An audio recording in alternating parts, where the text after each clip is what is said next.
Ya, jadi mata kuliah kita kalau dalam bahasa Indonesia yang komplit, pandangan dunia dan konsep ilmu Islami. Jadi mata kuliah ini menjadi landasan, tentu di samping studi Quran dan studi hadis. Sumbernya tentu studi Quran, studi hadis, kemudian diformula dalam bentuk Islamic worldview atau pandangan hidup Islami, pandangan dunia Islam, paradigma Islam, dan konsep ilmu dalam Islam atau filsafat ilmu Islami.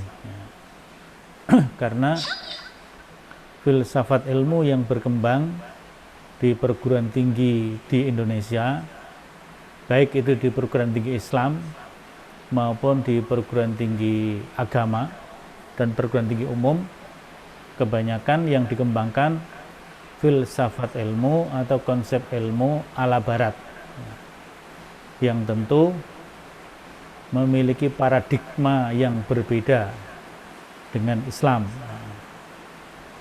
Nah, disinilah yang penting untuk kita pelajari sebagai landasan. Sebab kalau kita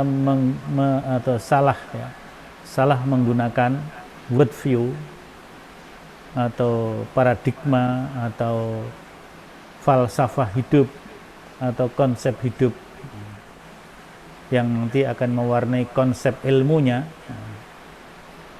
maka bisa jadi di dalam mengkaji dasar-dasar Islam pun salah. Mengkaji Al-Quran cara pandang barat tentu akan salah. Mengkaji hadis apalagi, karena hadis kedudukannya berbeda ya dengan Al-Quran. Kalau Al-Quran sudah disepakati muttafaq ya, disepakati oleh umat Islam bahwa Al-Quran wahyu Allah lafzan wa maknan qat'i, tidak ada yang dzanni, terutama dari segi wurudnya, dari segi eksistensinya ya. Tapi kalau hadis itu memang disepakati bahwa hadis an-nabawi ya, kalau hadis yang ada sifatnya an-nabawi berarti memang berasal dari Nabi, yang apa yang dikatakan oleh Nabi in huwa illa wahyun yuha juga ya. Tetapi keberadaannya, wurudnya hadis itu bertingkat-tingkat ya. Ada yang sahih, kemudian ada yang hasan, ada yang dhaif, atau kalau dirinci lagi sahih, di bawahnya sahih li ghairi, hasan li ghairi, kemudian dhaif dan maudhu ya. Nah, kalau yang maudhu berarti bukan al-hadis an-nabawi ya, hadis yang lain ya. Al-hadis al-maudhu'i ya, hadis yang palsu yang dibuat oleh orang. Kemudian juga hadis ada yang diyakini memiliki kriteria sebagai mutawatir dari segi kuantitas perawinya ya. Mutawatir. Kemudian ada ahad nanti terbagi lagi. Ahad ada yang aziz, ada yang masyhur, aziz, kemudian gharib ya. Masyhur, aziz, gharib. Nah, disitulah yang kemudian akan menjadi sumber dari worldview, Islamic worldview, termasuk konsep ilmu Islam. Ini mata kuliah kita.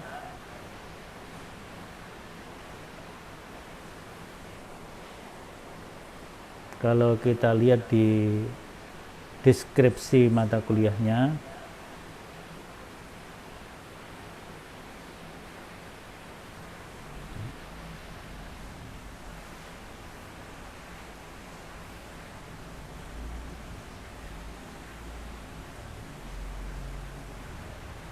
jadi secara garis besar dengan mempelajari mata kuliah ini, mahasiswa diharapkan memiliki penguasaan tentang dasar-dasar pandangan dunia Islam.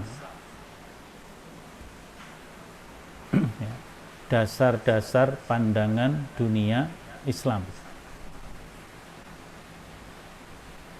atau paradigma Islam mengenai pokok-pokok ajaran Islam, konsep dan filsafat ilmu Islami, serta implikasinya bagi pengembangan ilmu dan studi keislaman. Nah, kalau di MPAI, Magister Pendidikan Agama Islam, tentu memiliki implikasi bagi pengembangan ilmu pendidikan, dalam hal ini pendidikan agama Islam, PAI.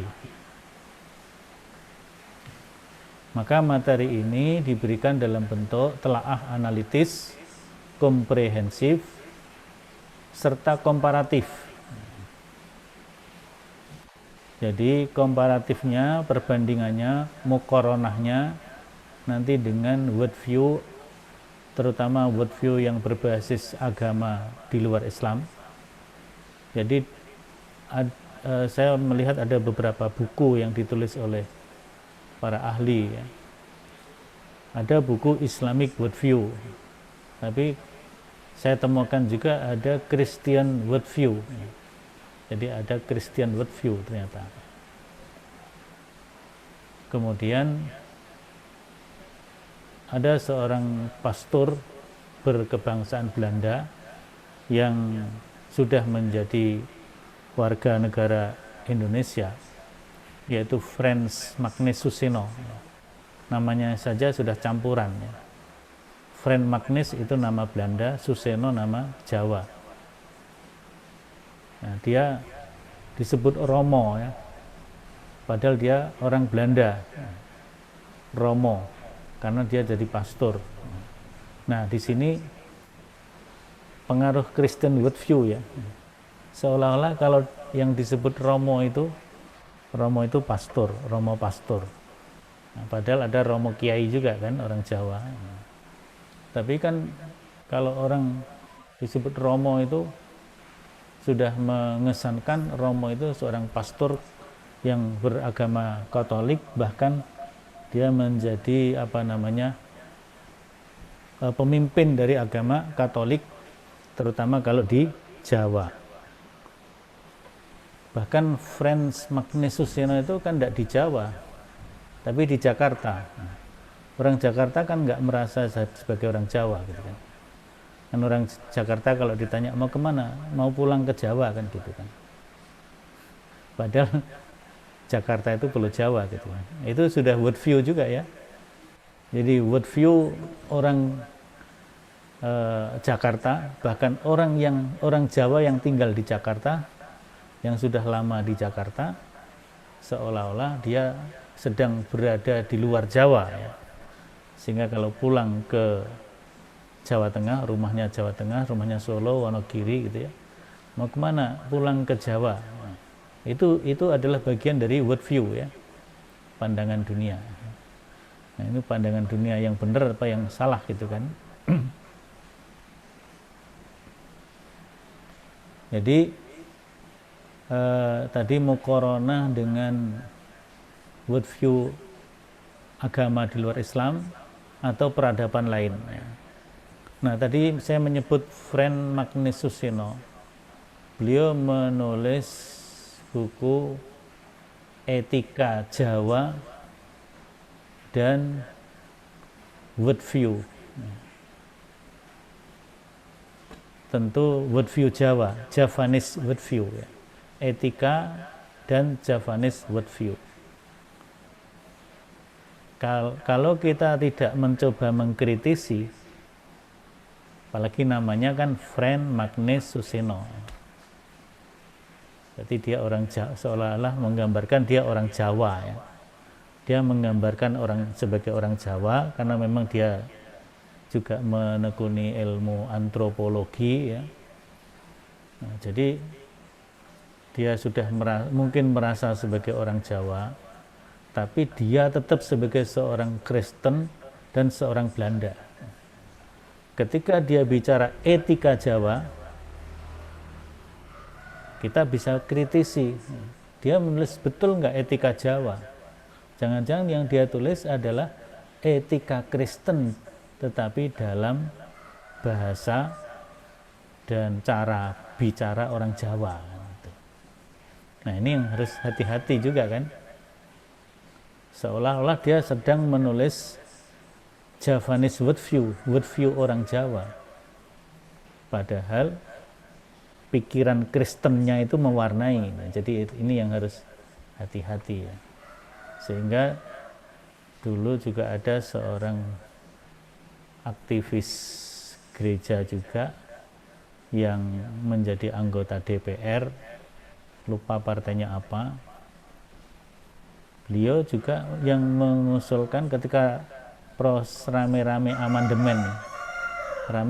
amandemen Undang-Undang Dasar 45, berarti di era reformasi sudah. Kalau tidak salah di amandemen yang ketiga dan keempat,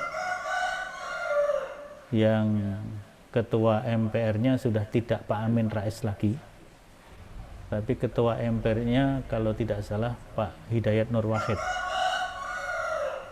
Tapi kita tidak menyalahkan ketua MPR-nya ya, tapi mungkin kita bisa menyalahkan dalam tanda petik seluruh anggota DPR, MPR yang beragama Islam karena tidak kritis ketika ada usulan dari seorang ahli hukum yang beragama Katolik, pemimpin agama Katolik, misionaris.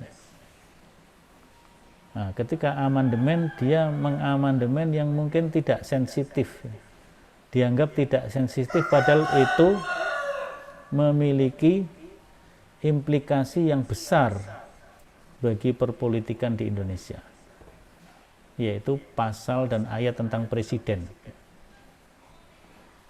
Kalau pasal dan ayat tentang presiden di Undang-Undang Dasar ketika masih menjadi Piagam Jakarta, itu kan berbunyi presiden adalah warga negara Indonesia asli dan beragama Islam. Itu bunyinya begitu. Tapi setelah Piagam Jakarta dihapus 7 kata, yaitu kewajiban menjalankan syariat Islam bagi pemeluknya, menjadi ketuhanan yang Maha Esa. Artinya kata-kata Islam itu menjadi dihilangkan karena oleh pihak-pihak tertentu dianggap nanti menjadi diskriminatif, padahal Indonesia itu Bhinneka Tunggal Ika. Jadi kata-kata itu dianggap bertentangan dengan prinsip Bhinneka Tunggal Ika, yang itu implikasinya pada perubahan pasal ayat tentang presiden. Kalau dulu bunyinya presiden adalah warga negara Indonesia asli dan beragama Islam, maka ketika Piagam Jakarta dirubah dan menjadi Undang-Undang Dasar 1945 pada 18 Agustus 45, kata-kata dan beragama Islamnya dihilangkan. Warga negara Indonesia asli, presiden adalah WNI asli. Tidak boleh WNI keturunan asing, nggak boleh, harus WNI asli. Nah, pada era reformasi di amandemen itu namanya siapa ya, lupa saya. Ada yang ingat nggak tokoh Kristen Katolik yang mengusulkan amandemen itu? Ada Saitapinya namanya. Siapa? Ada yang ingat?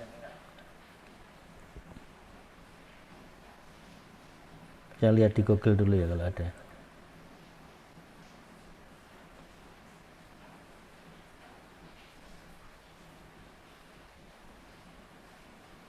Ahli hukum tata negara.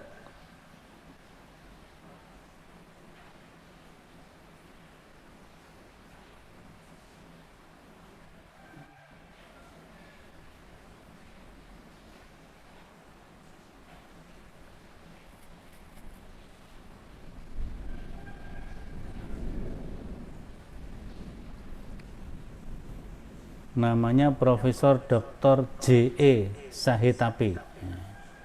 J.E. Sahitapi, tingkatannya apa itu? Enggak tahu. J.E. itu apa? Nah, beliau ini ketika jadi anggota DPR MPR mengusulkan amandemen untuk ayat tentang presiden, yaitu kata aslinya dihilangkan. Presiden Indonesia adalah warga negara Indonesia, titik. Aslinya dihilangkan. Hanya satu kata asli itu sudah merubah situasi, sehingga di era reformasi kemarin kan sampai ada wacana Ahok bisa menjadi presiden kan gitu, karena dia sudah jadi warga negara Indonesia walaupun tidak asli, karena pasal aslinya, ayat aslinya sudah dihilangkan. Nah, ini berpengaruh kepada worldview dalam politik ya, worldview dalam perpolitikan. Jadi worldview ini memang sangat penting ya. Kalau kita tidak mencermati, nah akan membawa kepada perubahan-perubahan. Nah, kemarin ketika rame-rame tentang RUU HIP, haluan ideologi Pancasila, itu kalau sampai lolos dan bisa disahkan menjadi undang-undang, itu akan merubah worldview bangsa ini terhadap Pancasila, bahkan terhadap agama. Bisa jadi ideologi lain yang akan mendominasi, karena memang RUU itu menurut kajian terutama yang sudah mendalami, yaitu dari Majelis Hukum dan HAM dan Lembaga Hikmah serta Kebijakan Publik PP Muhammadiyah, bahwa RUU itu memiliki inkonsistensional dengan Pancasila dan Undang-Undang Dasar 45. Kalau jadi undang-undang justru akan mendegradasi Pancasila. Nah, kalau Pancasilanya didegradasi, otomatis ideologi lain, worldview lain akan masuk. Nah, jadi ini penting juga ya. Nah, yang terakhir kemarin, yang sekarang ini lagi ramai dibicarakan, peta jalan pendidikan Indonesia sampai tahun 35. Ya, ternyata ketika dibahas oleh Majelis Dikdasmen PP Muhammadiyah dan Pak Haidar menjadi salah satu pembicara utama atau keynote speech-nya, ternyata Pak Haidar sudah mencermati itu ya. Di peta jalan itu tidak ada lagi kata agama, padahal di dalam Undang-Undang Sistem Pendidikan Nasional posisi agama sangat sentral dalam sistem pendidikan nasional, tapi peta pendidikan tidak ada. Jadi ini nanti mungkin juga bisa menjadi isu ya di dalam perkuliahan kita ya, di dalam perkuliahan kita. Jadi perguruan kita di samping sudah ada pakem tema-tema pokok yang kita kaji, tapi juga kita asosiatif, ya, mengikuti perkembangan, ya, mengikuti perkembangan yang terjadi di negeri ini. Nah, terutama memang aspek pendidikan ini di era Pak Jokowi, terutama pasca reshuffle yang keberapa ini kemarin, itu muncul isu-isu baru kan, ada SKB 3 menteri, ada peta jalan pendidikan. Nanti bisa menjadi bagian dari analisis kita, ya, analisis Anda semua. Jadi di situ konsep worldview, Islamic worldview, dikomparasikan dengan religion worldview yang lain, religious worldview yang lain, dan juga civilized worldview, civilization worldview, ya, peradaban yang lain, ya, peradaban worldview, peradaban yang lain, atau bahasa Arabnya apa itu,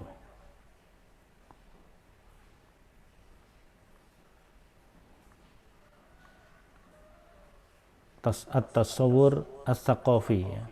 At-tasawwur as-saqafi. Jadi at-tasawwur Islami dengan at-tasawwur atau tasawwurul adyan, ya, agama-agama yang lain, dan juga tasawwur saqafi atau tasawwur hadari yang lainnya. Nah, dengan begitu diharapkan mahasiswa mampu memberikan, atau perguruan ini mampu memberikan pemahaman yang komprehensif dan mendasar, serta mampu menjawab tantangan kontemporer dengan prinsip-prinsip dan paradigma Islam, mulai dari taksil.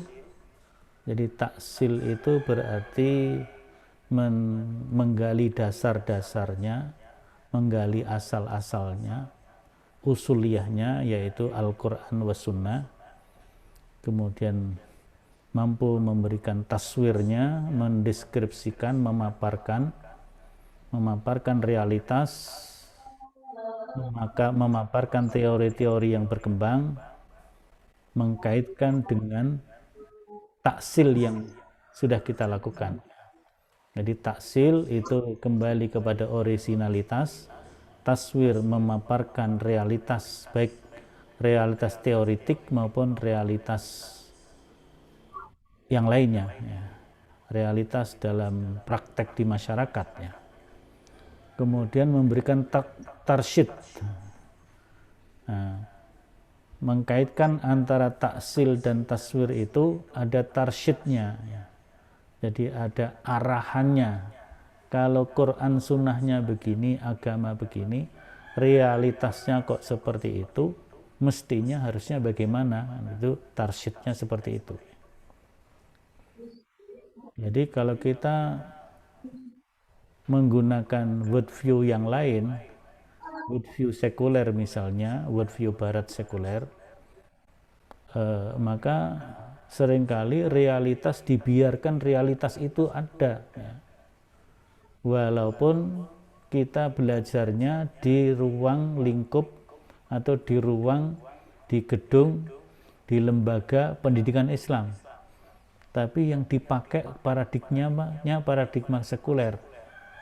Maka ketika meneliti sebuah realitas yang ada di masyarakat, ya hanya dikatakan apa adanya gitu saja, tapi tidak diberi tarsyid.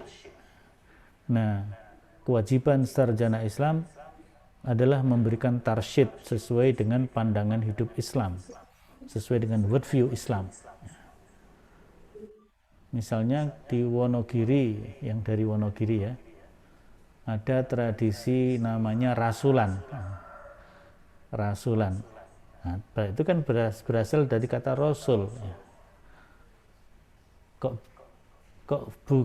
Bentuknya rasulan itu bersih desa, kemudian ada ritual-ritual tertentu, ya.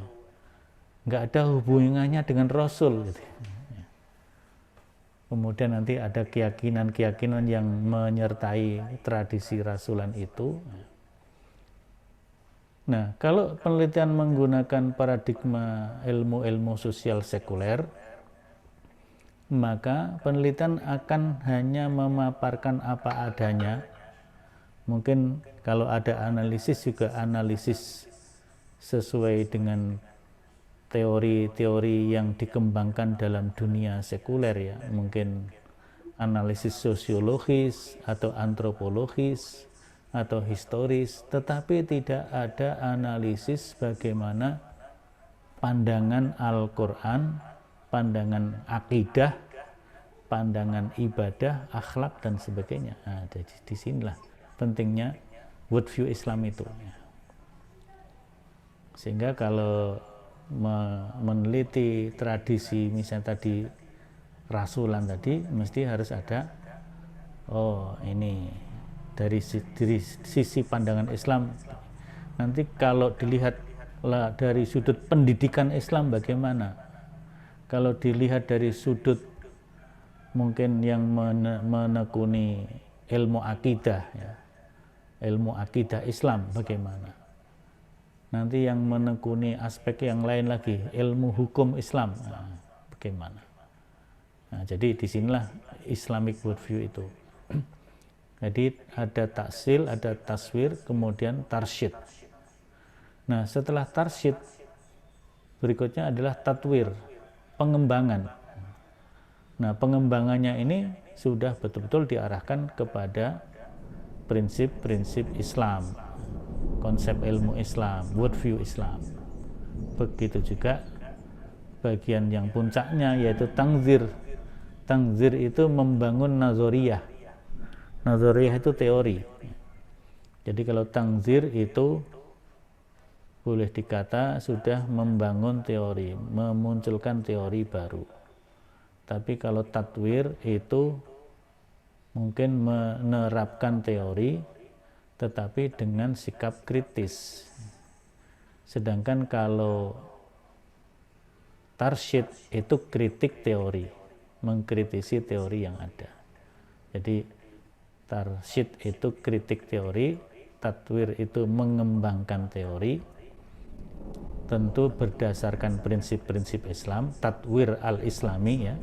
Kemudian kalau tangzir itu membangun teori baru. Nanti di atas tangzir adalah tatbik.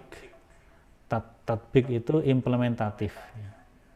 Implementasi terhadap teori yang sudah dibangun. Jadi ini nanti kita tambahkan ya. Jadi ketika awal-awal ini kan istilah taksil, taswir, tarsyid, tatwir dan tangzir. Ini warisan dari Dr. Mu'inuddinillah rahimahullah. Saya kira warisan beliau sangat sangat mendasar ini kalau kita dalami lagi. Ya, saya sendiri mungkin masih harus mendalami lagi, memaparkan lagi. Jadi bagaimana itu taksil, bagaimana itu taswir, tarsyid. Nah, karena beliau belum sempat menulis dalam bentuk buku ya. Untuk yang paradigma taksil, taswir, tarsyid, tatwir dan tangzir ini. Nanti Anda yang meneruskan ya. Nah, sebelum beliau meninggalkan kita, beliau menambahkan yaitu tatbiq, implementasi. Jadi jangan berhenti pada membangun teori baru, tapi bagaimana teori itu ditatbikkan, diterapkan. Nah, itu deskripsi umum dari mata kuliah kita. Dan ini memang mungkin sebagai mata kuliah yang spesifik di UMS ya. Di tempat lain ada, karena dulu bersama-sama kita kerjasama ya. Yang pertama di Gontor, Unida Gontor, bersama Profesor Dr. Hamid Fahmi Zarkasi ya, yang membangun Islamic worldview itu kan tokoh utamanya ada Dr. Hamid Fahmi Zarkasi, sekarang udah profesor. Kemudian ada Dr. Muinuddinillah, kemudian ada Dr. Adian Husaini, dan teman-teman yang lain. Jadi dari Gontor itu ada Dr. Hamid Fahmi Zarkasi tadi, kemudian Pak Adian itu di Unika Bogor, Universitas Ibnu Khaldun. Kemudian ada tokoh-tokoh muda yang lain, yaitu Adnin Armas, kemudian Ugi Soeharto, kemudian Henry Salahuddin, itu di lembaga studi namanya INSIS, Institute Islamic Thought and Civilization, Institut Pemikiran dan Peradaban Islam, yang berpusat di Jakarta. Ketuanya ya Pak Hamid ya. Salah satu penelitinya diantaranya Dr. Adian dan sebagainya itu ya. Maka kalau kita lihat di UNIDA ada itu mata kuliah Islamic Worldview, di UIK juga ada Islamic Worldview, di UMS ada juga ya.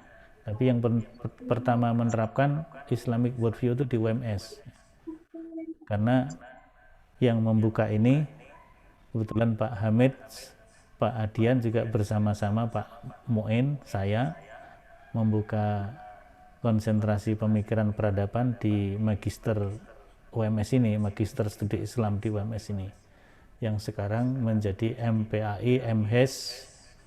Mudah-mudahan dalam waktu dekat nanti ada MIKT, Magister Ilmu Al-Quran dan Tafsir.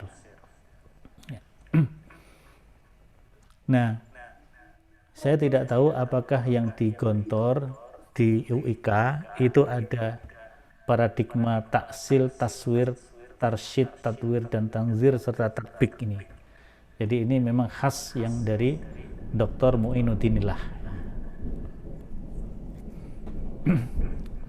Sehingga tarsyid itu sebenarnya untuk level S1. Jadi taksil, taswir, tarsyid level S1. Level S2-nya adalah tatwir, tarsyid, taksil, taswir, tarsyid, tatwir, itu S2. Level S3 sampai kepada tangzir dan tatbik. Jadi taksil, taswir, tarsyid, tatwir, tangzir, dan tatbik, itu S3-nya. Nah, mata kuliah ini menggabungkan berbagai macam metode. Ada presentasi, semua nanti mahasiswa presentasi, ada presentasi makalah, ada presentasi implementasi dari teori ya. Kemudian seminar dan tugas-tugas yang lainnya. Penilaian melalui aktivitas ya. Nah sekarang ini karena kuliah kita daring ya, ini kalau dari posisi atau lokasi yang paling jauh mana ini?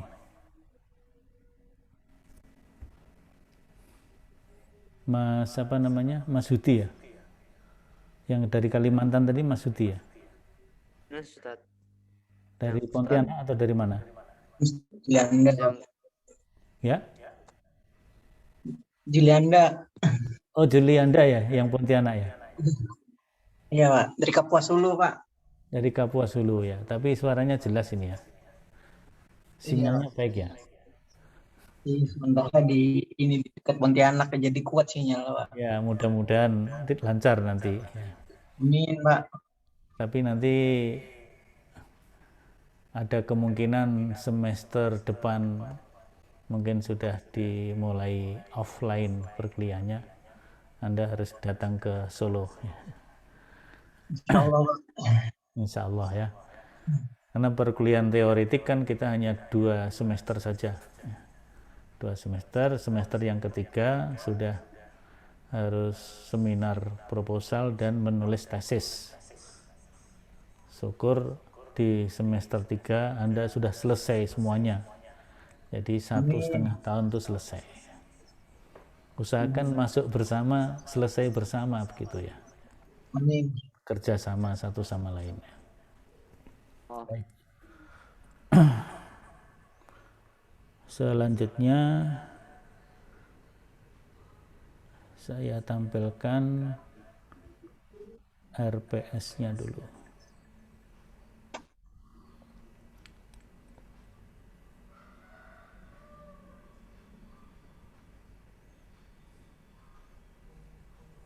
Jadi kalau dari sisi capaian pembelajaran mata kuliah ya, ini ada kalau nggak salah 5 CPMK ya. Yang pertama, CPMK pertama tentang konsep sejarah dan urgensi worldview dan Islamic worldview. Nah, di situ isinya adalah menguraikan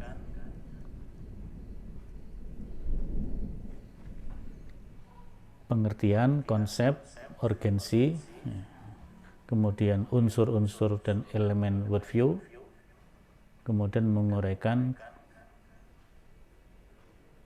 ini sudah khas masuk ke Islam ya, jadi konsep ketuhanan sebagai inti dan landasan worldview Islam.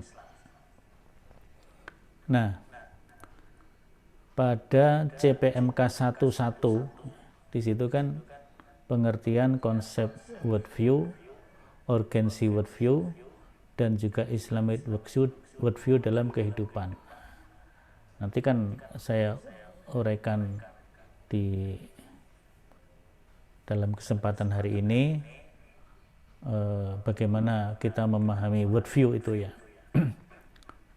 Mungkin kalau di dalam studi Quran itu ada materi namanya Quranic worldview atau maqasidul Quran. Ini bisa juga mungkin bisa dikatakan juga bicara tentang maqasidul Islam ya. Maqasidul Islam. Jadi maksud-maksud dan tujuan serta prinsip-prinsip Islam, sebenarnya itu yang kita bicarakan. Nah, maka karena kita berangkat nanti definisi worldview, baik itu definisi worldview menurut para ahli filsafat barat, mungkin juga para ilmuwan barat dan juga ilmuwan muslim ya. Maka nanti saya menugaskan kepada saudara-saudara 8 orang ini untuk melihat fenomena yang ada di masyarakat yang itu terkandung worldview yang berkembang di masyarakat, tapi sudah mencoba menerapkan prinsip Islamic worldview ya. Artinya kalau ada fenomena yang ada di masyarakat dan itu membawa pandangan hidup tertentu, jangan hanya dipaparkan pandangan hidup itu sendiri ya. Kita memang harus kita paparkan dulu, dan makanya itu taswir ya. Kita taswirkan fenomena yang ada di masyarakat,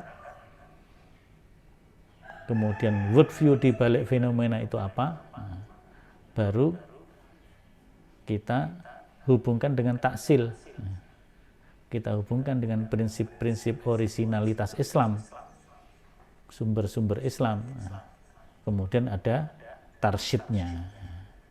Jadi itu sudah mulai mencoba berangkat dari pengkajian teori tentang worldview. Itu CPMK 1, tugasnya nanti di situ.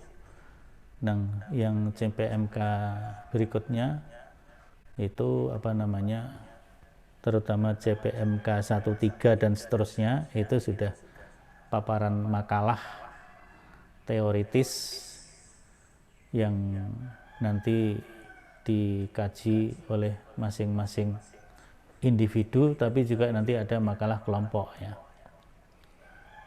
Nah, kemudian konsep wahyu, kenabian, agama, dan Islam sebagai kerangka worldview Islam. Jadi konsep wahyu dan kenabian dalam kerangka keilmuan Islam.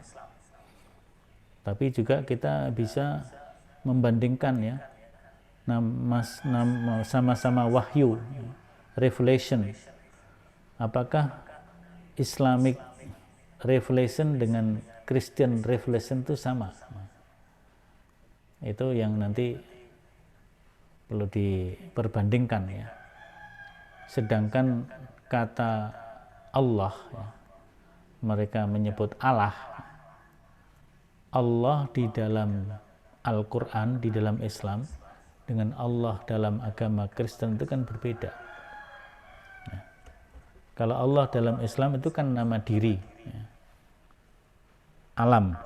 Alamun muhtasun lirrabbi lil ma'budi bihaq.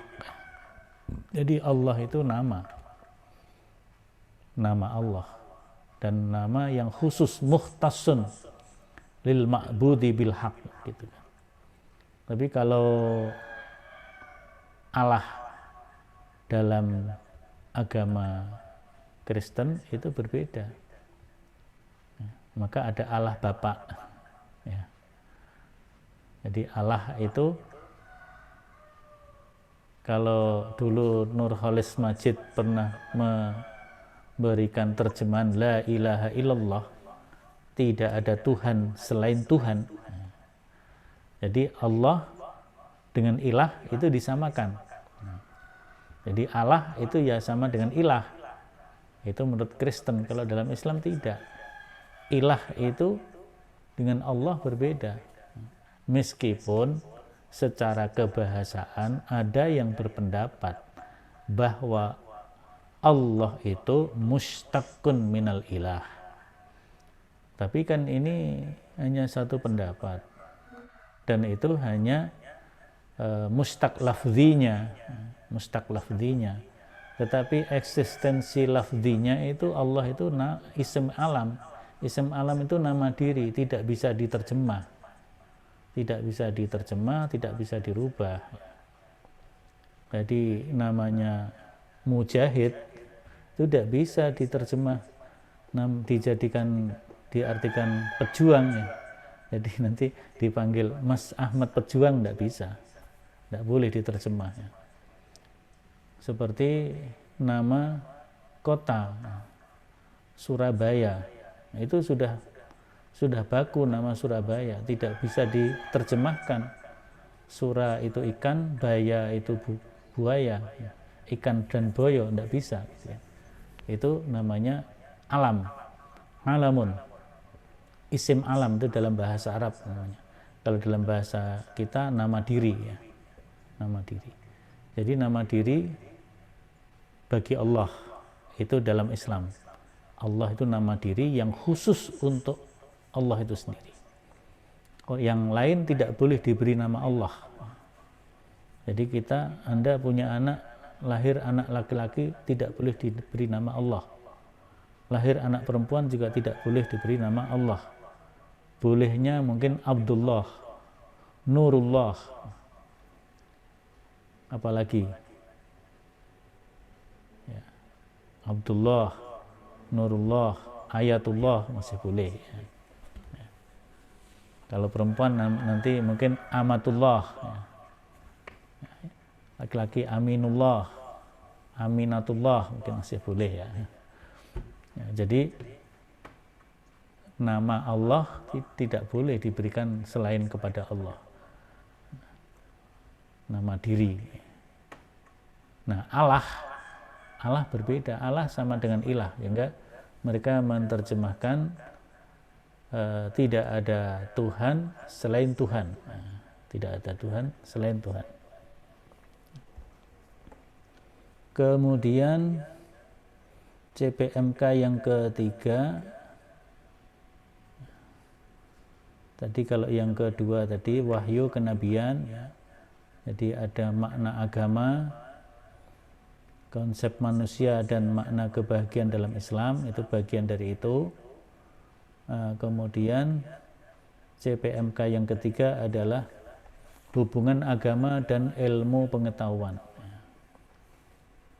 Jadi di sini memetakan hubungan antara agama, ilmu pengetahuan, dan pandangan Islam tentang hubungan agama dan ilmu. Nanti ada beberapa teori tentang hubungan agama dan ilmu ini ya. Kemudian CPMK 32 mendeskripsikan benar dan salah perspektif agama, filsafat, dan pengetahuan. Nah, kalau CPMK yang keempat itu sudah masuk kepada konsep atau filsafat ilmu. Konsep dan filsafat ilmu tentu tadi dengan paradigma komparasi antara Islam dan Barat. Misalnya konsep ontologi Islam dan Barat, bagaimana epistemologi, bagaimana aksiologi, bagaimana. Nah, bagian yang terakhir yaitu implementasi. Ini tatbik, tapi tatbik yang terbatas ya. Jadi implementasi islamisasi. Kalau yang sebelumnya kan kita tahu paradigma Islamnya seperti apa, maka berikutnya adalah kita melakukan islamisasi di sini karena perkembangan ilmu pengetahuan secara umum sudah dikembangkan sedemikian rupa oleh worldview di luar Islam, oleh worldview di luar Islam. Ekonomi katakanlah misalnya, ilmu ekonomi, kalau kita ikuti perkembangan ilmu ekonomi ala Barat sekuler, ya yang dikembangkan ekonomi ribawi, ekonomi kapitalis yang ribawi. Nah, Islam bagaimana? Islamisasi ekonomi. Pendidikan juga begitu. Pendidikan yang mengarah kepada sekuler. Tadi sekularisasi di Indonesia begitu rupa ya. Menghilangkan konsep agama dalam peta pendidikan. Dalam peta pendidikan, kata agama sudah dihilangkan. Nah, ini ya. Maka implementasi ilmu pengetahuan dan pengilmuan Islam. Yang dimaksud di sini ada pemikiran yang mengintegrasikan antara agama dan ilmu pengetahuan di dalam Islam itu. Ada yang menggunakan model islamisasi ilmu. Artinya berbagai macam perkembangan ilmu, terutama ilmu-ilmu sosial, humaniora, yang sangat rentan terhadap worldview, itu sudah dimasuki oleh worldview sekuler. Maka memang perlu diislamisasi. Lebih tepatnya barangkali adalah reislamisasi. Karena kalau kita lihat sejarahnya, umat Islam, pemikir-pemikir Muslim, budayawan Islam klasik itu sudah mewarnai dan mengembangkan ilmu pengetahuan dengan berangkat dari prinsip-prinsip Islam. Ya. Misalnya kedokteran ada tokoh Ibnu Rushdi, Ibnu Sina, dan lain-lainnya. Dalam bidang yang lainnya, matematik dan sebagainya, itu sudah ada tokoh-tokohnya. Pendidikan ada tokohnya. Ilmu astronomi ada tokoh-tokohnya yang memang mereka mengembangkan ilmu-ilmu itu berangkat dari prinsip-prinsip Islam, berangkat dari worldview Islam. Tapi kemudian ada perubahan pengelolanya, perubahan yang mengembangkan. Mungkin sebab apa kita tidak tahu persisnya, tapi di dalam sejarah kita lihat ya, yang kemudian terjadi peralihan ilmu pengetahuan dikuasai oleh kaum sekuler. Jadi kaum agama Kristen dan Katolik itu di dalam mengembangkan ilmu pengetahuan dan peradaban mereka tidak membawa agamanya, agamanya ditinggal, peradabannya jalan terus. Nah, sehingga peradaban itu keluar dari rel agama. Maka Islam melakukan reislamisasi. Nah, ini terutama dalam ranah kependidikan ya. Maka di sini islamisasi pengetahuan baik substantif maupun teknis dalam ilmu kependidikan. Menjelaskan konsep pengilmuan Islam substantif dan teknis untuk ilmu pendidikan Islam. Jadi model islamisasi pengetahuan ada, model pengilmuan Islam ada.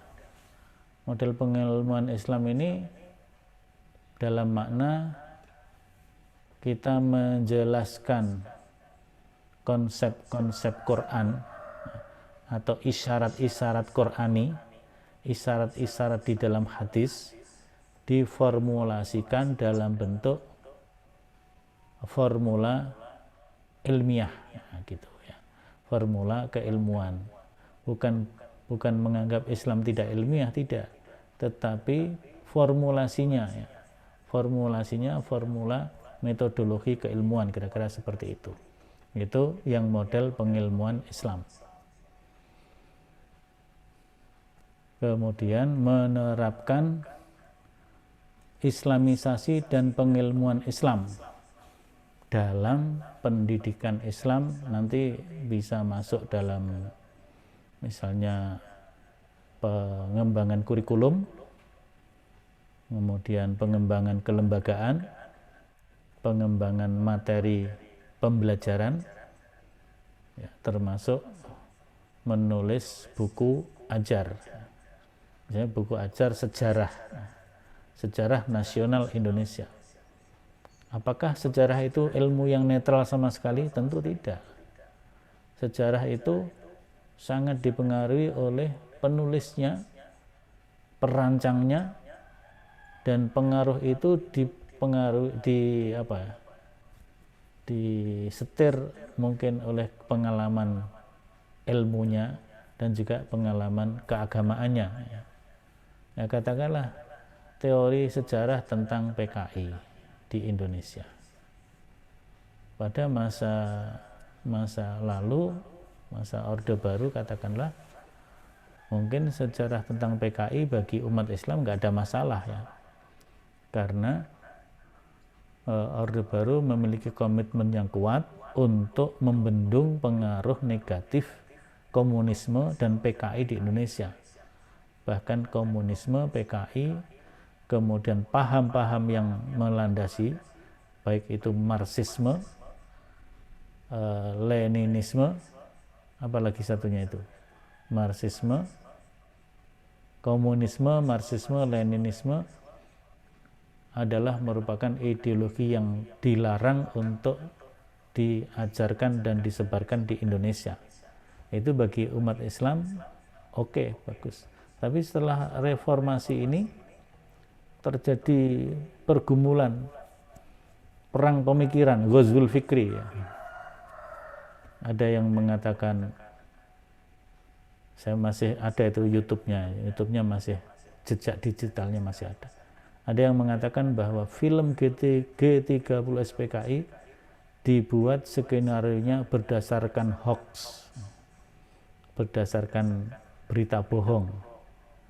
Bagaimana itu terjadi? Karena saksi-saksi sejarahnya masih hidup ya, saksi sejarah bahkan yang menjadi korban masih ada, kok bisa dikatakan hoax? Nah, tapi ini kan kalau berkembang sedemikian rupa, apalagi nanti yang mendominasi yang memiliki haluan ideologi komunis, anak-anak muda yang enggak mengalami sejarah akan tergerus dan terbentuk worldview-nya tentang sejarah PKI seperti itu, komunis seperti itu. Jadi ini juga bagian dari bagaimana islamisasi di dalam membangun kurikulum, membangun buku ajar, dan juga bagaimana metode dan strategi pembelajaran menurut Islam. Ini 5 CPMK, capaian pembelajaran mata kuliah, yang tentu ini secara materialnya bisa dinamis, bisa berkembang. Tadi saya katakan di tahun 2020-2021 ini dari aspek pendidikan banyak isu-isu yang bisa kita counter, kita analisis, kita masukkan dalam pengembangan materi pembelajaran kita. Ya, ada SKB 3 Menteri yang kemarin rame, sebelumnya dulu ada haluan HIP, ya. Kemudian yang terakhir kemarin tentang peta jalan pendidikan Indonesia yang tidak memasukkan konsep agama. Ini saya kira mata kuliah kita dalam waktu 1 semester, ya. Di dalam 1 semester itu ada 14 tatap muka nih ya, kalau kita lihat di presensi ini ya. Jadi ada sesi 1 sampai 14. Sebenarnya kalau keseluruhannya adalah 16 ya. Yaitu satu itu adalah UTS dan satu lagi UAS, maka seluruhnya menjadi 16 ya. Jadi kalau kita lihat di presensi ya,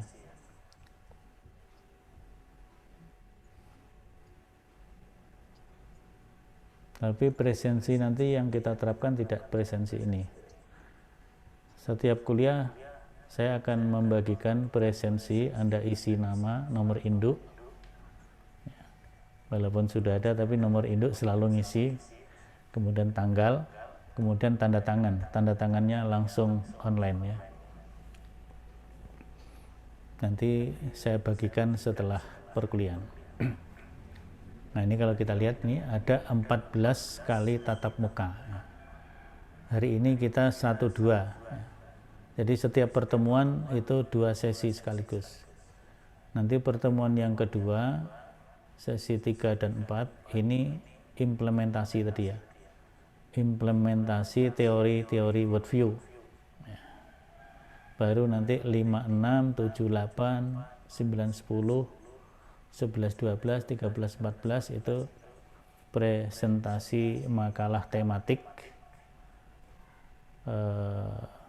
tema-tema Islamic worldview mulai dari konsep tauhid sampai kepada implementasi islamisasi ilmu dan pengilmuan Islam tadi.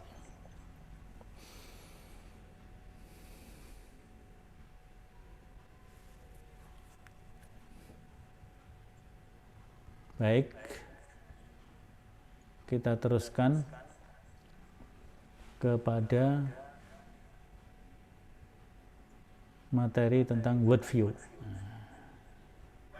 Nah, ini ada di buku. Jadi kalau mau dibaca bukunya ada di buku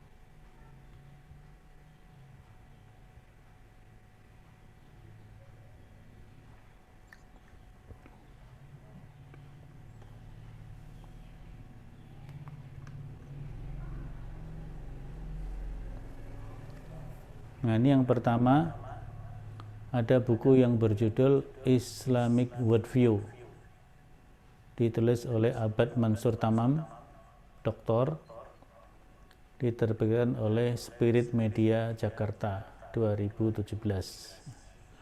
Kemudian Khalid Muslih, Worldview Islam, ini diterbitkan oleh Unida Gontor kemudian ada buku-buku dari ahli antropologi.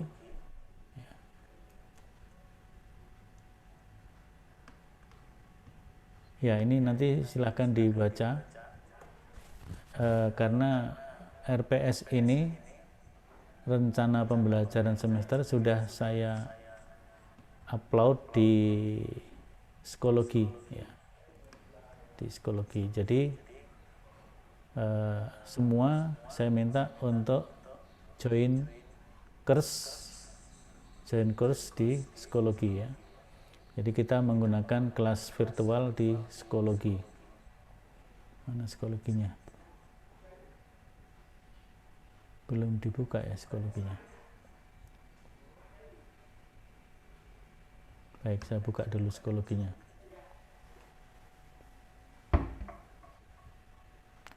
Ada yang sudah masuk atau belum masuk di psikologi? Sampun, Ustaz. Ya? Ada yang belum? Sudah, Ustaz.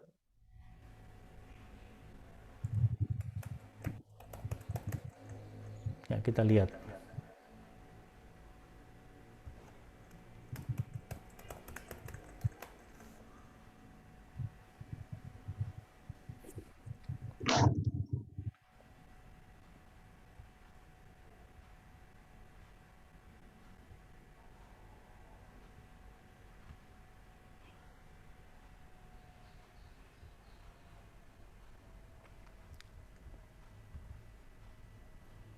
Ini psikologinya.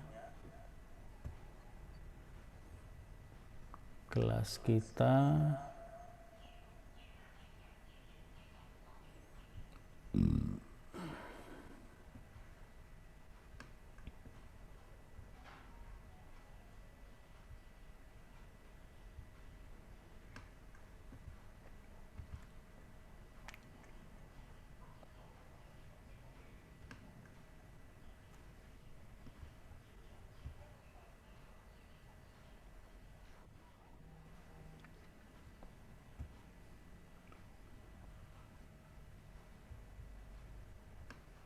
Elfrida sudah masuk, Julianda sudah, Hanif sudah, Triera sudah, Profi Atina sudah, Ahmad Mujahid, Masyhudi, Rizza sudah semua ya? 1, 2, 3, 4, 5, 6, 7, 8. Nah, sudah, alhamdulillah. Jadi sudah masuk semua.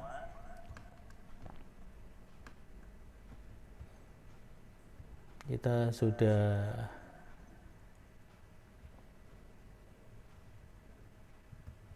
bagi di sini ada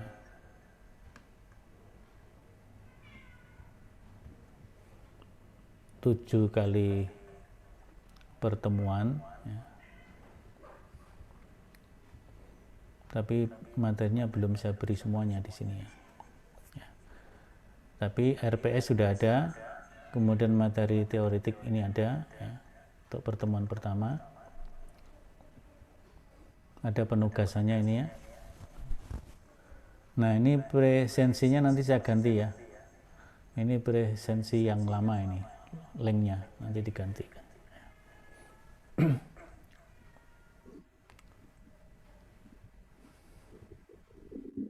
Jadi di sini ada penugasan singkat ya, penugasan hari ini.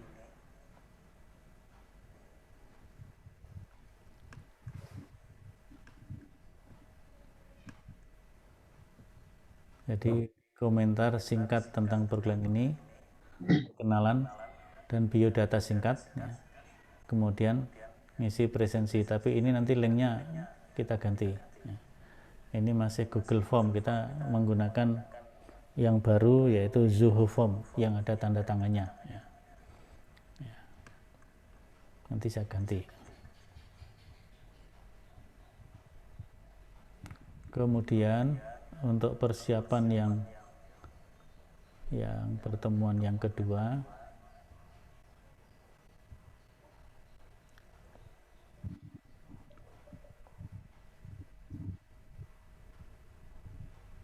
Ini ya, submission implementasi teori worldview dan budaya dalam budaya masyarakat, ya, fenomena budaya di masyarakat.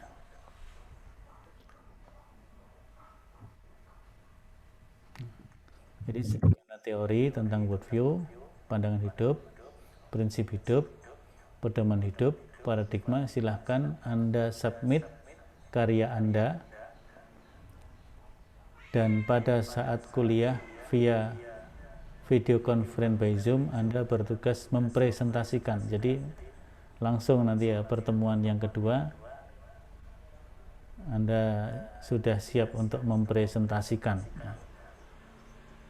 yaitu implementasi teori worldview dalam fenomena realitas budaya di masyarakat.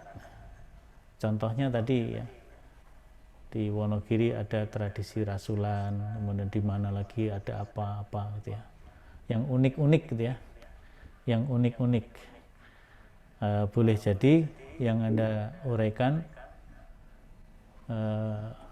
sesuatu yang ada di sekitar ketika Anda hidup pertama di masyarakat itu, artinya daerah asalnya. Tapi bisa jadi fenomena yang Anda lihat sekarang di mana Anda berada, dan bisa jadi itu berasal dari tradisi lokal, tapi juga bisa berasal dari tradisi global ya, karena memang ada worldview yang itu mendunia, tapi sebenarnya worldview itu ada unsur mungkin takhayulnya, khurafatnya ya, tapi itu menjadi pandangan dunia dan mendunia gitu ya. Misalnya angka 13 itu ya, worldview tentang angka 13. Kenapa di hotel tidak ada kamar nomor 13, 113, 213, 313 dan seterusnya kan gitu ya. Jadi itu fenomena worldview yang mewarnai masyarakat dunia. Kursi di pesawat juga tidak ada kursi nomor 13, setelah 12 langsung 14. Nah itu kan termasuk worldview. Nah ditelusur betul worldview itu filosofinya apa, hakikatnya apa. Kemudian kalau ditinjau dari sudut pandang Islam bagaimana, kira-kira begitu ya. Nanti di submit di sini ya. Ini sudah ada ruang submissionnya. Ya. Di samping di submit, nanti Anda mempresentasikan, karena mudah-mudahan cukup satu pertemuan ya. Satu pertemuan 8 orang itu berarti masing-masing orang 10 menit saja gitu ya. 10 menit. 10 menit itu sudah 80 menit ya. 80 menit. Kemudian nanti diskusinya secara tertulis saja ya. Maka perkuliahan kita kalau secara offline itu kan pertemuan, dalam satu pertemuan itu 2 sesi, satu sesi 2 jam, sehingga pertemuan kita adalah 4 jam. Tapi dengan online seperti ini mungkin kita hanya pakai 2 atau 3 jam ya, mungkin bisa 2 saja cukup, selebihnya nanti dilanjutkan secara tertulis. Nah maka kelas virtual psikologi ini digunakan untuk diskusi tertulis. Diskusi tertulis. Bisa juga diskusi tertulisnya melalui grup. Maka kita sarankan kalau melalui grupnya pakai Telegram. Karena kalau pakai Telegram itu Anda mengirim gambar, mengirim video, mengirim file-file besar itu dengan cepat dan tidak membebani handphone atau laptop ataupun iPad kita, karena semua data disimpan di server di Maya, tidak tidak mengganggu HP kita. Ya. Jadi nggak memenuhi HP. Kalau WA itu cepat sekali memenuhi memori kita. Ya. Maka kita pakai Telegram. Ya. Itu kelebihan Telegram. Telegram bisa mengirim lebih cepat daripada email, bahkan lebih besar kapasitasnya daripada email. Kalau email itu mungkin 1 mega ke atas itu sudah harus dibantu Google Drive. Tapi kalau Telegram tidak perlu dibantu oleh Google Drive. Ya. Baik, saya akan menjelaskan mudah-mudahan. izin bertanya.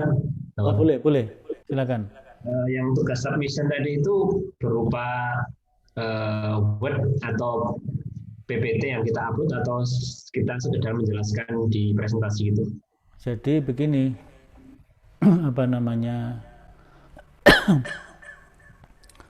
untuk yang disubmit nanti berupa makalah paparan ya, makalah paparan yang mungkin bisa bentuk Word atau PDF ya, atau Mendeley atau yang lain ya. Kemudian untuk dipresentasikan, kalau Anda ingin lebih komunikatif, tinggal dibuat PPT-nya. Jadi presentasinya pakai PPT boleh, atau langsung itu dijelaskan yang ditulis pakai Word atau PDF itu. Artinya kalau kita menggunakan struktur makalah biasa itu kita bisa menjelaskan lebih komprehensif. Kalau PPT kan hanya pointer-pointer kan gitu.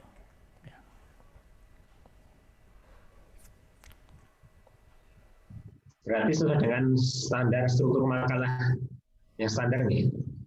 Kalau untuk implementasi fenomena budaya dari sudut pandang worldview dan Islamic worldview itu makalah singkat, ringkas saja. Ya mungkin standarnya rata-rata 5-6 halaman saja. Tapi kalau nanti yang makalah tematik sudah tema-tema dalam Islamic worldview-nya itu ya standar makalah yang lebih makalah ilmiah ya 10-15 halaman kurang lebih seperti itu. Nah sekarang saya akan sedikit menjelaskan tentang worldview ya. Ini sudah ada di psikologi ya. Nanti silahkan dibuka. Maka saya memberikan singkat saja ya. Nanti kira-kira jam 3 lebih sedikit sudah kita selesaikan untuk by Zoom-nya ini. Selebihnya nanti Anda secara tertulis, mungkin ada pertanyaan-pertanyaan juga secara tertulis baik lewat psikologi atau lewat Telegram saja ya. Tadi yang belum akses Telegram, Pak Mas Hudi sudah join Telegram belum? Karena kalau kelebihan Telegram itu kita langsung tahu nama-namanya. Kecuali kalau namanya tidak diberikan nama asli ya. Seperti Zul MPAI itu yang saya dapat dari Pak Mutoifin ya. Karena di WA sudah diberi nama begitu, maka otomatis Telegramnya munculnya namanya sama, kecuali kalau kemudian sudah dirubah.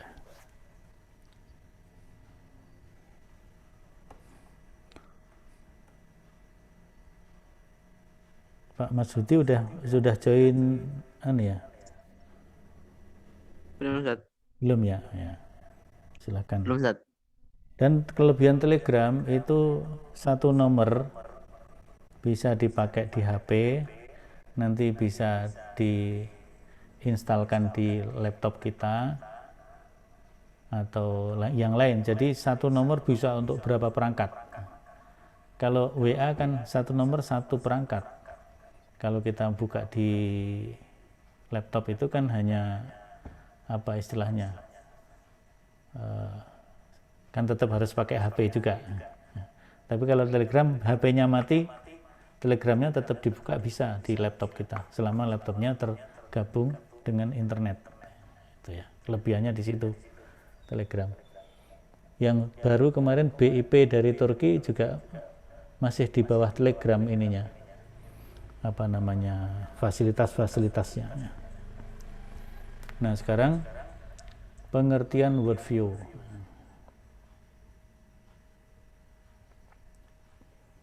Jadi worldview itu dalam bahasa yang lain padanannya adalah pandangan hidup, pandangan dunia, filsafat hidup atau falsafah hidup, prinsip hidup. Sehingga kalau negara kita punya Pancasila, Pancasila sebagai falsafah hidup, berarti Pancasila adalah sebagai worldview bangsa Indonesia. Jadi Indonesianis worldview. Jadi worldview dari bangsa Indonesia itu Pancasila. Nah, Pancasila itu sendiri sebagai worldview bangsa kan bersumber dari budaya, bersumber juga dari agama. Maka di sini disebutkan setiap kepercayaan bangsa, peradaban, bahkan setiap orang memiliki worldview masing-masing. Dan worldview yang dimiliki oleh sebuah komunitas atau seorang perorangan atau bangsa dipengaruhi oleh faktor-faktor pembentuknya, yaitu sistem kepercayaan, kebudayaan, agama, falsafah, tata nilai sosial, dan sebagainya. Nah, sehingga ada istilah gender gitu ya, konsep gender, tapi juga ada istilah konsep jenis kelamin. Nah, kemudian orang mengatakan kalau jenis kelamin itu kodrati, bawaan, berdasarkan kodrat takdir yang diberikan oleh Allah. Orang lahir sebagai perempuan, ya perempuan seperti itu, tampilannya dan sebagainya, itu jenis kelamin. Laki-laki seperti itu, perempuan seperti itu. Kalau gender itu perbedaan jenis antara laki dan perempuan, tetapi tidak didasarkan kepada kodrati. Itu menurut worldview tertentu juga yang menjelaskan begitu ya. Jadi itu berdasarkan konstruk sosial, istilahnya kan begitu. Nah, berdasarkan konstruk sosial, kemudian laki-laki itu lebih kuat, lebih rasional, lebih apalagi, perempuan begini. Itu konsep gender. Nah, Islam tentu memiliki worldview dalam konsep gender itu ya. Yang lain juga punya. Ini sebentar lagi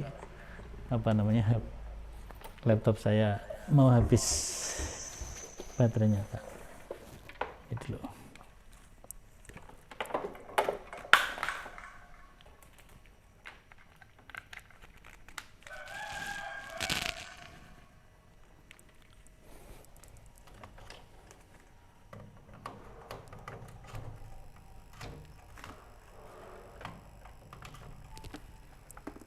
Ya, udah aman.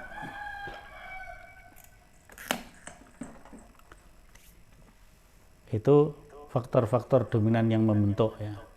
Seperti juga Pancasila dibentuk oleh sistem kepercayaan, kebudayaan, agama, tata nilai yang dipegangi oleh bangsa Indonesia. Ketika bangsa Indonesia mayoritas Muslim, tentu Pancasila diwarnai oleh nilai-nilai budaya dan agama Islam. Sebagai contoh, istilah-istilah yang ada di dalam Pancasila, karena pembentuknya dulu banyak tokoh Muslim, maka ada istilah adil, adab, rakyat ya, hikmah, kebijaksanaan, keadilan, dan sebagainya itu ya. Itu konsep-konsep Islam semua, konsep-konsep Quran semua. Tetapi seandainya yang dominan non-Muslim, maka Pancasila akan diwarnai kepercayaan dan budaya yang lain. Nah, ketika yang memberi tafsir terhadap Pancasila itu orang yang tidak mengenal Islam atau anti-Islam, Islamofobia yang terjadi seperti itu. Maka Dr. Adian itu menulis buku Pancasila bukan alat untuk memukul hak konstitusi atau membatasi hak konstitusi umat Islam. Ya, karena sebuah worldview tadi sangat dibentuk oleh faktor-faktor yang dominan membentuknya tadi ya, sistem kepercayaan, budaya, agama, dan seterusnya. Nah, faktor-faktor yang membentuk itu memiliki spektrum atau cakupan yang berbeda-beda antara satu dengan yang lain. Ada worldview yang memiliki spektrumnya luas, tapi ada juga yang sempit. Ada yang membatasi hidup dunia saja, hidup di sini dan kini, hidup di dunia ini saja, sehingga ya dia hanya berpikir hidup di dunia saja ya. Tapi ada juga yang bahwa worldview-nya bisa menjangkau seluruh alam, bahkan alam metafisik, alam yang ada di luar kehidupan dunia dan sebagainya. Maka kalau dalam Islam ada alam dunia, ada alam akhirat, ada alam syahadah, ada alam gaib. Tapi yang terbatas ke sini kinian, ya misalnya sesuatu dianggap benar kalau rasional saja, sesuatu dianggap benar kalau empiris saja. Maka kemudian ada rasionalisme dan empirisisme terkait dengan ilmu pengetahuan nantinya. Nah, dalam Islam tentu tidak terbatas kepada yang rasionalisme dan empirisisme. Ada yang transnasionalisme, transrasional maksud saya ya, transrasional. Jadi sesuatu yang di atas rasional.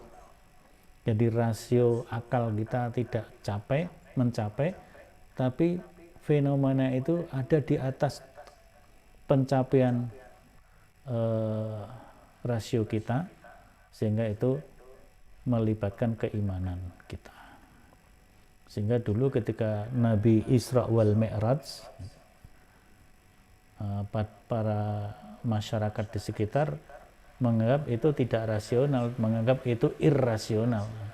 Padahal itu bukan irrasional tapi transrasional yang bisa ditangkap melalui iman.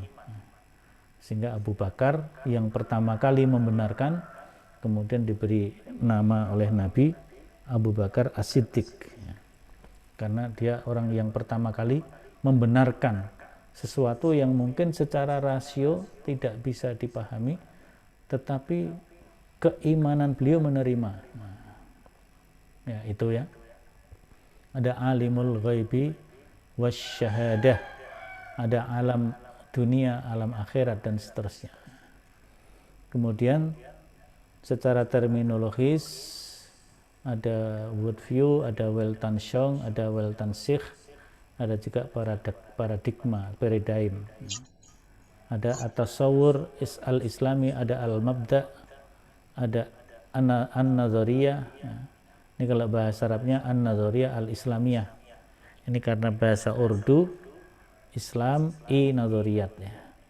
Ada ru'yatul Islam lil wujud, itu ala Nagib al-Atas.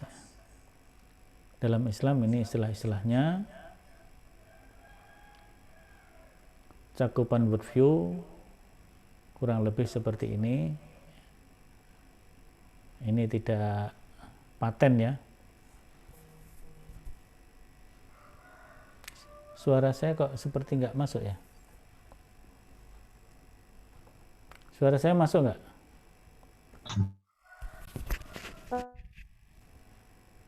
Halo? Jelas.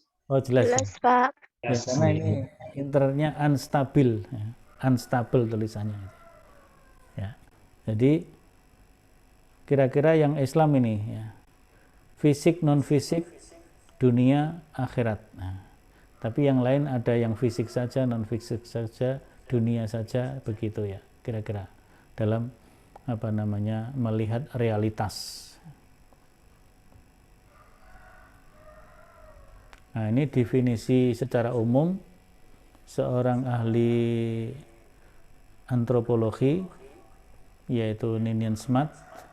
Beliau ini di samping seorang ahli antropologi, beliau juga seorang ahli perbandingan agama, atau istilah mereka studi agama, religious studies, yang melihat agama secara netral. Jadi melihat agama, dia tidak berpihak kepada kebenaran agama yang satu dengan yang lainnya. Semua agama sama, relatif gitu ya. Sehingga tidak boleh mengklaim agama tertentu yang benar. Itu perbandingan agama ala barat seperti itu. Maka kemudian tokoh perbandingan agama Indonesia yang muslim, yaitu Pak Kiai Profesor Abdul Mukti dulu ya.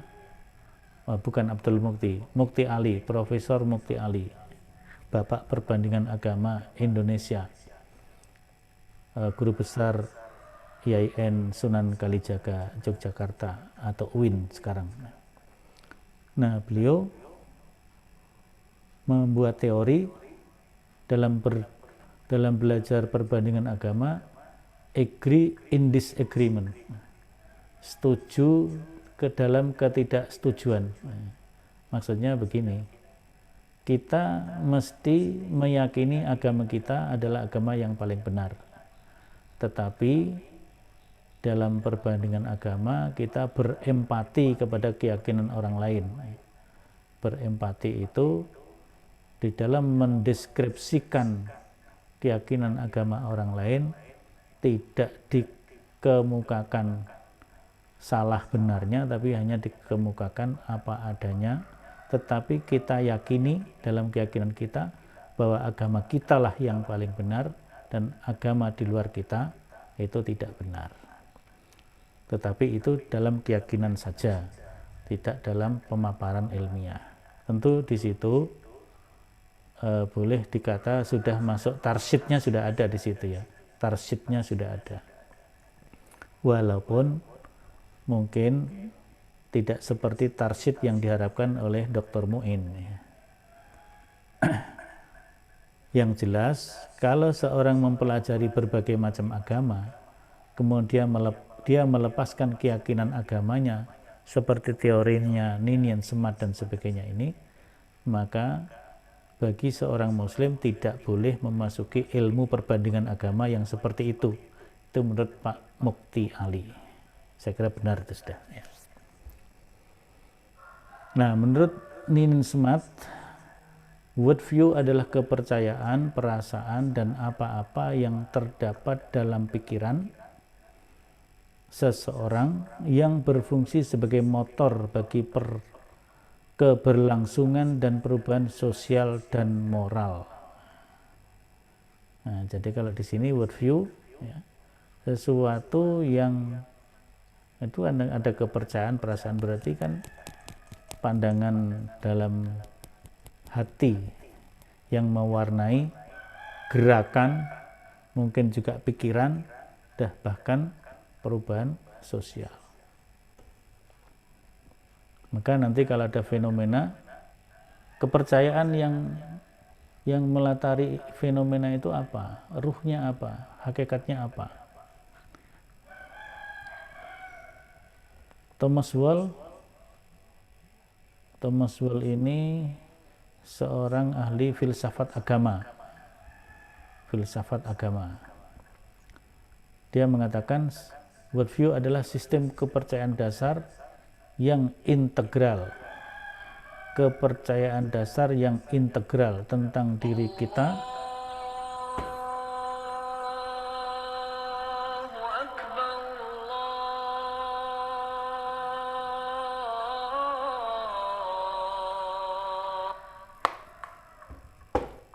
sudah masuk waktu asar ini di Solo. Yang Indonesia Tengah ada nggak ini? Nggak ada ya. Kebetulan di waktu barat semua ya, Pontianak Barat ya. Yang lain-lainnya di Solo sekitarnya ya. Mungkin nanti kita skors dulu ya. Kita skors kurang lebih mungkin 20 menit ya. Kita skors 20 menit untuk sholat asar. Nanti kita lanjut sebentar, habis itu kita tutup dan dilanjut dengan psikologi atau grup Telegram untuk diskusinya. Baik, karena ini sudah masuk waktu asar di Solo, kita skors. Mungkin bisa yang mau live juga boleh, nanti masuk lagi. Tapi kalau tidak live ya monggo, terserah mengatur kebutuhan kuotanya masing-masing. Tapi Zoom saya tidak saya matikan. Ini Zoom menggunakan fasilitas Zoom Edu yang gratis, tapi sudah difasilitasi tidak hanya 40 menit, jadi bisa 24 jam. Zoom Edu, bukan Zoom Pro. Zoom Basic tapi Edu. Baik, kita skors. Assalamualaikum warahmatullahi wabarakatuh. Waalaikumsalam warahmatullahi wabarakatuh.